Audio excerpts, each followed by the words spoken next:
Welcome to The Explainer. Today, we're unpacking a really fascinating document that completely rethinks how we approach one of the most ancient practices in human history, and that is prayer. Now, for a lot of folks, prayer has just kind of become this habit, something we do right before meals, right before we fall asleep, or maybe, let's be honest, only when we desperately need some help. But the core truth we're diving into today is that not all prayers are the same. There are actual levels to this, real depths of intimacy and power that a lot of people just never reach. I mean, even Jesus often withdrew to lonely places, right? And it wasn't just to speak, but to deeply connect and align. So today, we're going to break down 5 very distinct levels of prayer that will absolutely transform your perspective, moving you from just saying mere words to experiencing true oneness. So let's just get right into it. I've got to ask you an honest question. How is your prayer life really going?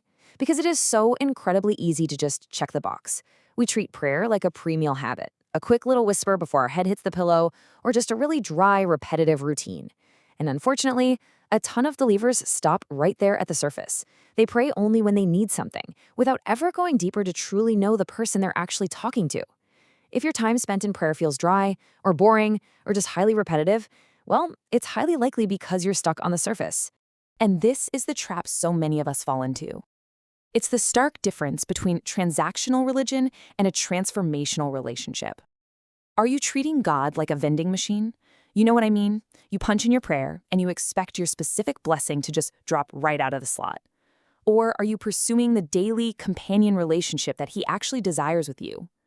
Prayer was literally never meant to be a simple transaction. It's meant to be a meeting place, a sacred exchange of hearts. So let's look at how we actually climb out of that transactional trap. All right, let's start the climb. We begin right at the baseline. Level 1, routine prayer. Now, this routine level is where most people begin, and it's built entirely on habit or just duty. It's very safe, it's predictable, and honestly, it's almost entirely a one-way conversation. You might say things like, "Lord, thank you for today," or "Please bless my family," but your heart isn't deeply engaged in it. Jesus actually warned us about the danger of staying right here in Matthew 6:7. He said, "Do not keep on babbling like pagans, for they think they will be heard because of their many words." See, he wasn't against repetition itself, but he was absolutely against empty words that lack faith and deep heart engagement. At this baseline level, you speak, you don't really listen, and it just becomes pure religion instead of a relationship. Moving up a step, we hit level 2, request prayer. Look, asking for things isn't inherently wrong. I mean, Matthew 7:7 literally says, "Ask and it will be given to you." But a massive problem pops up when prayer gets reduced to nothing but a shopping list. Help me pass this exam, fix my finances, heal my body. It becomes entirely need-based. But God is a daily companion. He's not an emergency contact. Think about this logically for a second. If you have a friend who only ever calls you when they need to borrow money or they need help moving a couch, how deep is that friendship really? When your communication is exclusively need-based, your love just becomes mechanical. And staying at this level actually robs you of peace and intimacy because your whole connection is entirely depending on what's going wrong in your life that needs fixing. As we continue climbing, we reach level 3, relational prayer. Now, at this level, I want us to intentionally slow down because this right here, this is where true spiritual growth actually begins. You stop chasing blessings and you start pursuing His presence. Prayer is no longer about getting things. It's about knowing Him personally. Take a look at this incredible plea from David in Psalm 27:4. He says, "One thing I ask from the Lord, that I may dwell in the house of the Lord all the days of my life." Just notice what he's asking for. He didn't ask for wealth. He didn't ask for military success. He asked for God Himself. At level 3, you find yourself saying, "Lord, I just want to be near you." You actually start finding peace in the stillness simply because of that newness. Which brings us to a really vital redefinition as we get higher up the mountain. Prayer is two-way communication that flows from stillness, not effort. Up until now, prayer has probably felt like a lot of work, right? It's been you generating all the words. But the reality is, God is not silent. We are just often way too distracted by our own noise to hear Him. So to reach the next levels, we absolutely have to embrace stillness.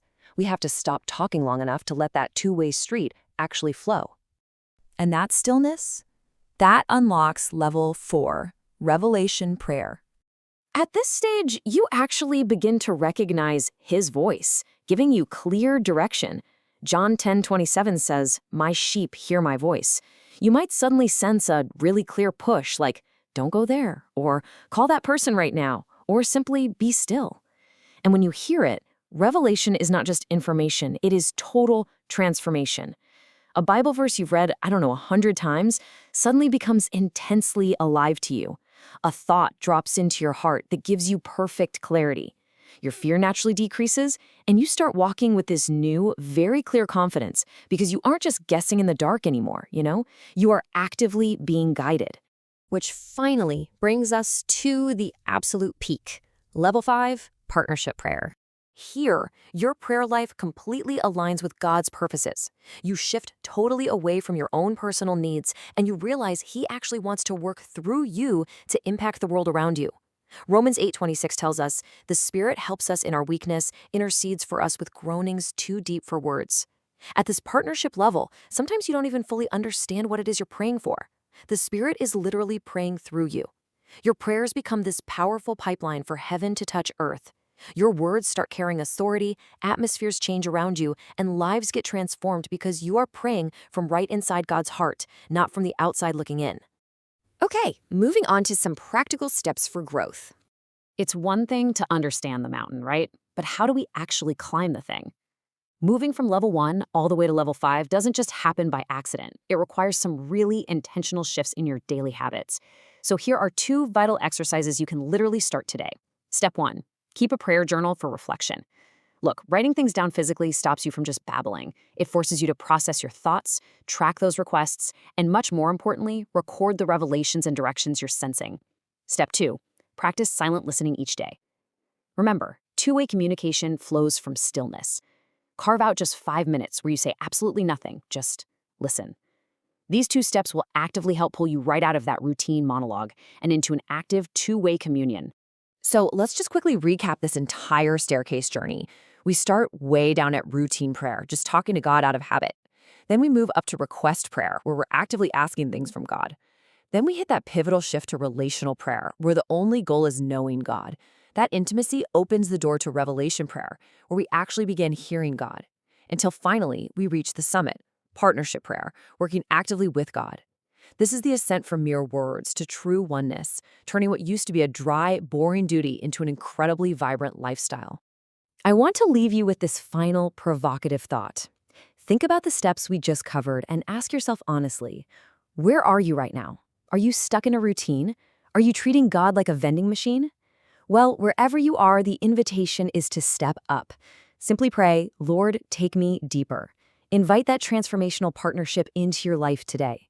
Thank you so much for joining me on this explainer, and until next time, keep pursuing that deeper connection.